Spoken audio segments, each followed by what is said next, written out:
அவர்களே, கோவிட் வந்த மாதிரியே மறுபடியும் லாக்டவுன் வந்துருமா அப்படின்னு பயப்படுற அளவுக்கு இப்போ வந்து பேசப்பட்டுட்டு இருக்கிற ஒரு டாபிக் வந்து மங்கி பாக்ஸ் அப்படிங்கிறது தான். இந்த மங்கி பாக்ஸை பொறுத்த வரைக்கும் இது வந்து புதுசான ஒரு வைரஸ் கிடையாது. இது வந்து பல காலமாக வந்து உலகத்தில் இருந்துட்டு தான் இருக்குது. அந்த மங்கி பாக்ஸ் அப்படிங்கிறது இந்த பெரியம்மை மாதிரி இதுவும் ஒரு வைரஸ்னால் வரக்கூடிய வியாதி தான். பெரியம்மை வந்து ரொம்ப வந்து சேதத்தை விளைவிக்கக்கூடியது. அதாவது பெரியம்மையெல்லாம் வந்தபோது கிட்டத்தட்ட 30% மக்கள் வந்து பெரியம்மையில் பாதிக்கப்பட்ட 30% மக்கள் வந்து உயிரிழந்திருக்காங்க அப்படின்னு சொல்கிறாங்க. அது உலகம் முழுவதுமே அது பரவி இருக்கு. அதனால் வேகமாக வந்து உலக நாடுகள் எல்லாமே ஒன்றிணைந்து இதுக்கு வந்து உரிய ஸ்டெப்ஸ் எடுத்து வேக்சின் கண்டுபிடிச்சி இப்போ வந்து பெரியம்மை அப்படிங்கிறது நமக்கு வந்து ஆல்மோஸ்ட் உலகத்தில் எல்லாமே போயிடுச்சு. இதுவும் அதே மாதிரி தான். அந்த குரங்கமே அப்படிங்கிறது ரொம்ப காலமே இருக்குது. முதலாக ஒரு மனுஷனுக்கு வந்தது அப்படிங்கிறது 1970 வந்துச்சுன்னு சொல்கிறாங்க. 1970 ஆப்பிரிக்க நாடான காங்கோவில் இந்த குரங்கம்மை ஒருத்தருக்கு இன்ஃபெக்ட் ஆச்சு அப்படின்னு சொல்கிறாங்க. அதுக்கப்புறம் பார்த்திங்கன்னா இந்த குரங்கம்மை அப்படிங்கிறது அந்த ஆப்பிரிக்கன் கண்ட்ரிஸ், அதாவது ஆப்பிரிக்க நாடுகளுக்குள்ளேயே மட்டுமே இருந்ததுனால மற்ற நாடுகள் வந்து இதுக்கு வந்து பெரிய இம்பார்ட்டன்ஸ் கொடுக்கல. அதனால் பெரிய அளவில் வந்து வேக்சின் கண்டுபிடிக்கல. இதை வந்து மட்டுப்படுத்துறதுக்கான நடவடிக்கையில் வந்து தீவிரமாக இறங்கலை. அதனாலே வந்து இந்த குரங்கம்மை வந்து இன்னும் வந்து அப்படியே பெரியம்மை மாதிரி இன்னும் ஒழிக்கப்படாமல் குரங்கம்மை அப்படிங்கிறது இன்னும் வந்து தொடர்ந்துகிட்டே இருக்குது அப்படின்னு சொல்லலாம். இப்போ பார்த்திங்கன்னா இது என்னதான் 1970 கண்டுபிடிக்கப்பட்டிருந்தாலும் இந்த ஆப்பிரிக்க கண்ட்ரியில் இது வந்து கண்டினியூஸாக அப்பப்போ வந்துட்டு போயிட்டு தான் இருந்திருக்கு. அப்படி பார்த்திங்கன்னா அதில் வந்து இப்போ 2 வேரியண்ட் வந்திருக்கு. இப்போ வைரஸ்னாலே நமக்கு தெரியும் இல்லைங்களா, இது வந்து மியூட்டேட் ஆகி திரிபுகளை வந்து பல்வேறு திரிபுகள் வர இயல்புடையது தான் வந்து வைரஸுங்கிறது. அது மாதிரி இதுலேயும் வந்து 2 விதமான திரிபுகள் வந்திருக்கு. அதில் வந்து clade 1, mpox clade 1, mpox clade 2 அப்படின்னு சொல்கிறாங்க. இந்த எம்பாக்ஸ் கிளாட் 1ங்கிறதான் வந்து ரொம்ப கொடூரமானது அப்படின்னு சொல்கிறாங்க. அதில் எம்பாக்ஸ் கிளாட் 1னால் பாதிக்கப்பட்டவங்களுக்கு ஆல்மோஸ்ட் 10% பேருக்கு வந்து இறப்பு ஏற்படுது அப்படின்னு சொல்கிறாங்க. எம்பாக்ஸ் கிளாட் 2ல் 1% மக்களுக்கு தான் இறப்பு ஏற்படுதுன்னு சொல்கிறாங்க. இப்படி ஆப்பிரிக்காக்குள்ளேயே இருந்த எம்பாக்ஸ், அதாவது குரங்கு அம்மை அப்படிங்கிறது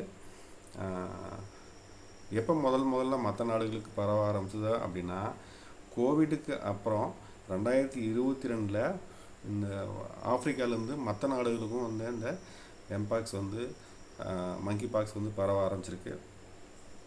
அதாவது 2022 ஆரம்பித்த இந்த பரவல் வந்து கிட்டத்தட்ட 116 நாடுகளில் வந்து பதிவு செய்யப்பட்டிருக்கு. கிட்டத்தட்ட 1,00,000 மக்களுக்கு வந்து இந்த அப்போது பாதிப்பு ஏற்பட்டிருக்கிறது. 1,00,000 மக்களுக்கு பாதிப்பு ஏற்பட்டு கிட்டத்தட்ட 200 பேர் வந்து இறந்து போயிருக்காங்க. இது வந்து 2022 நடந்தது. இந்தியாவில் கூட 2022 இது பதிவு செய்யப்பட்டிருக்கு. ஒரு 27 நபர்களுக்கு வந்து குரங்கம்மை வந்து உறுதி செய்யப்பட்டு பதிவு செய்யப்பட்டிருக்கிறது. அந்த 27 நபர்களில் ஒருத்தர் வந்து இறந்துட்டு தான் சொல்லப்படுது. அதனால் இந்த குரங்கம்மை அப்படிங்கிறது வந்து இப்போ இந்தியாவுக்கு புதுசு கிடையாது, ஏற்கனவே வந்துட்டு போனதான். ஆனாலும் இப்போ வந்து மறுபடியும் வந்து ஹூ வந்து, அதாவது உலக சுகாதார நிறுவனம் வந்து எச்சரிக்கை கொடுத்துருக்கிறதுக்கு வந்து என்ன காரணம் அப்படின்னு பார்த்திங்கன்னா, நமக்கு வந்து 2022 வந்தது கிளாட் 2 தான் வந்தது. அதாவது குறைந்த அளவே பாதிப்பை ஏற்படுத்தக்கூடிய, அதாவது 1% இறப்பை ஏற்படுத்தக்கூடிய கிளாட் 1 தான் வந்து வேகமாக பரவ ஆரம்பிச்சிது. ஆனால் இப்போ இந்த 2024 அவுட் பிரேக்கில் பார்த்திங்கன்னா கிளாட் 1, கிளாட் 2 ரெண்டுமே வந்து வேகமாக பரவ ஆரம்பிக்குது அப்படின்னு சொல்கிறாங்க. அதனால் பார்த்திங்கன்னா நமக்கு வந்து இறப்பு சதவீதம் அதிகமாக ஏற்படுறதுக்கு வாய்ப்பு இருக்குது. அதனால தான் இது வந்து மறுபடியும் வந்து பேசுபொருளாயிருக்கு. உலக சுகாதார அமைப்பு வந்து மறுபடியும் வந்து எச்சரிக்கை கொடுத்துருக்காங்க. சரிங்களா? இப்போ வந்து இந்த எம்பாக்ஸ் வைரஸ் வந்து இப்போது சவுத் ஆஃப்ரிக்காவில் வந்து காங்கோவில் ஆரம்பிச்சது. அதை தாண்டி கென்யா, ருவாண்டா, யுகாண்டா, புருண்டி அந்த மாதிரி ஆப்பிரிக்க நாடுகளில் வேகமாக வந்து பரவல் இருந்துகிட்ருக்கு. கிட்டத்தட்ட பார்த்திங்கன்னா இப்போயே வந்து ஒரு 17 நபர்களுக்கு மேலே இன்ஃபெக்ட் ஆகியிருக்காங்க. அதில் வந்து ஒரு 524 நபர்கள் வரைக்கும் இது வரைக்கும் இறந்து போயிருக்காங்க அப்படின்னு சொல்கிறாங்க. இப்போ 2024 பரவாயில்ல. நம்ம ஆஃப்ரிக்கன் கண்ட்ரி விட்டு வெளியில் பார்த்திங்கன்னா பாகிஸ்தானில் வந்து பதிவாகிக்கிறதா சொல்கிறாங்க. அப்புறம் ஸ்வீடனில் வந்து பதிவாகிக்கிறதா சொல்கிறாங்க. இந்த மாதிரி ஆஃப்ரிக்கா விட்டு வெளியில் வேறு நாடுகளில் பதிவாகிறது அப்படிங்கிறது தான் வந்து ஒரு எச்சரிக்கையாக பார்க்கப்படுது. அதனால தான் வந்து இந்த எச்சரிக்கை வந்து ஹூவால் எச்சரிக்கை வந்து விடுக்கப்பட்டுள்ளது. இந்தியாவை பொறுத்த வரைக்கும் பார்த்திங்கன்னா சவுத் ஆஃப்ரிக்காவிலேருந்து வந்த மாணவர்கள் வந்து ஆப்பிரிக்க கண்டத்துலேருந்து வர்ற மாணவங்க வந்து இந்தியாவில் நிறைய பேர் படிச்சுட்ருக்காங்க. அதனால் ஆஃப்ரிக்காவுக்கும் இந்தியாவுக்கான வந்து பயணிகள் போக்குவரத்து வந்து கொஞ்சம் அதிகமாகவே இருக்குது. அதனால் இந்தியாவுக்கு அந்த வைரஸ் வந்து வரதுக்கு வாய்ப்பு அதிகம்.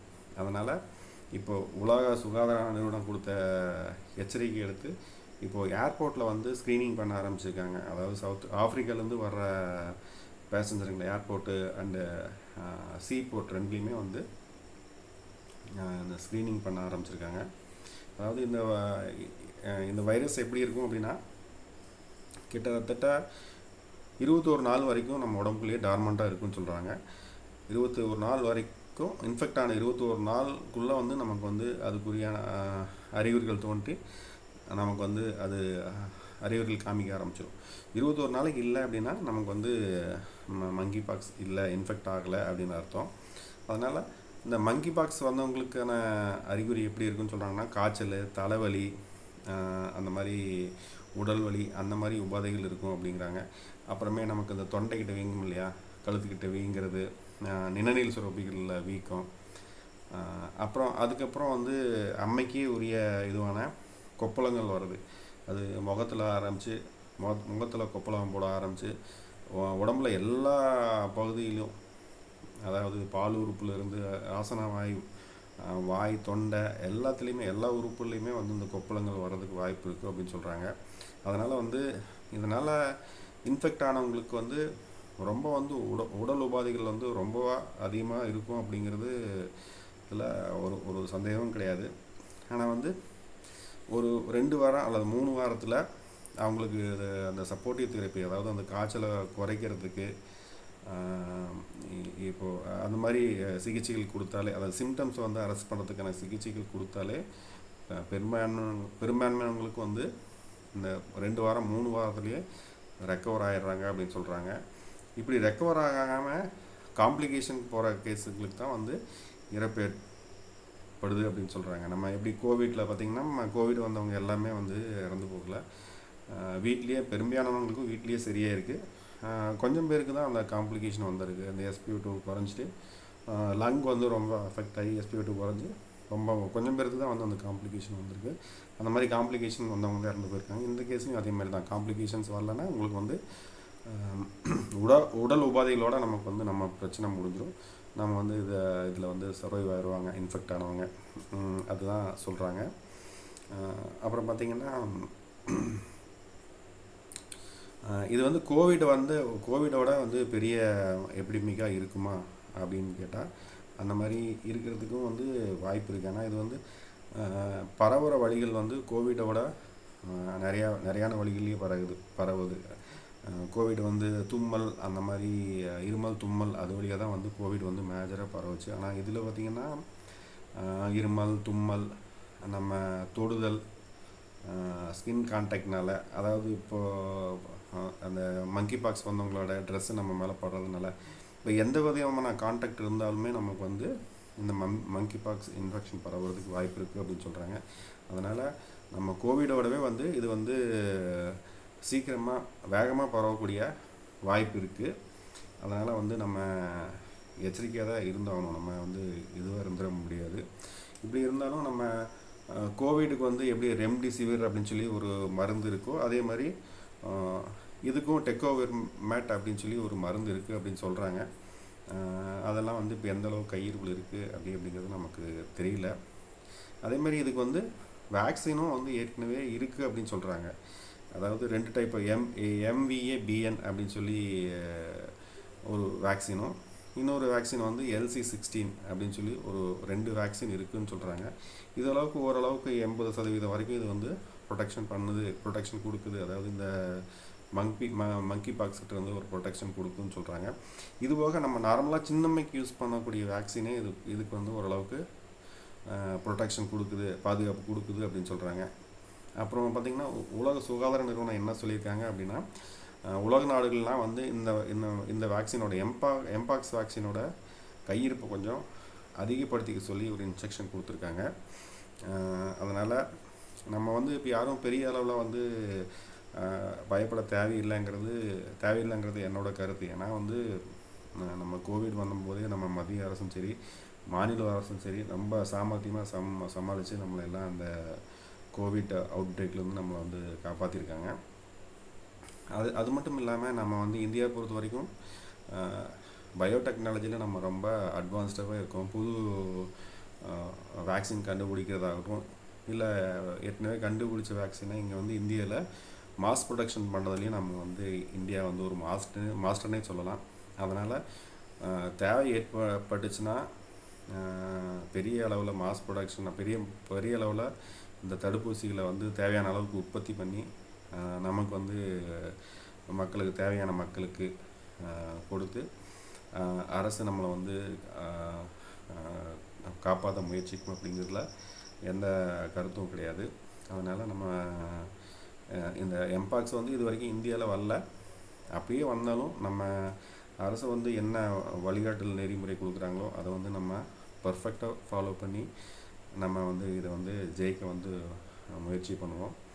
அதோட நம்ம இம்யூனிட்டி லெவல், அதாவது நோய் எதிர்ப்பு சக்தியை வந்து மேக்ஸிமம் வச்சுக்கிறதுக்கு நம்ம ஆரோக்கியமான உணவுகள் எடுத்துக்கிறது, உடற்பயிற்சி ரெகுலராக பண்ணுறது, அந்த மாதிரி பண்ணிவிட்டு நம்ம உடலில் நோய் எதிர்ப்பு சக்தியை வந்து அதிகபட்ச அளவில் நம்ம வச்சுக்கிறதுக்கு முயற்சி பண்ணலாம்.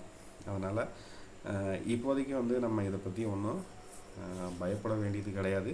அப்படியே வந்தாலும் நம்ம மத்திய அரசும் மாநில அரசும் அதுக்கு தேவையான நடவடிக்கை எடுத்து மக்களாகி நம்ம வந்து கண்டிப்பாக காப்பாற்றுவோம் அப்படிங்கிற நம்பிக்கையை நம்ம அதில் கண்டிப்பாக இருக்கலாம். அதனால் யாரும் பயப்பட வேண்டாம். ஆனால் அரசோட வழிகாட்டு நெறிமுறை எதுவும் வந்துச்சுன்னா அதை நம்ம பர்ஃபெக்டாக கடைபிடிக்க உறுதியேற்போம். இந்த வீடியோ இது வரைக்கும் பார்த்த அனைத்து நேயர்களுக்கும் நன்றி, வணக்கம்.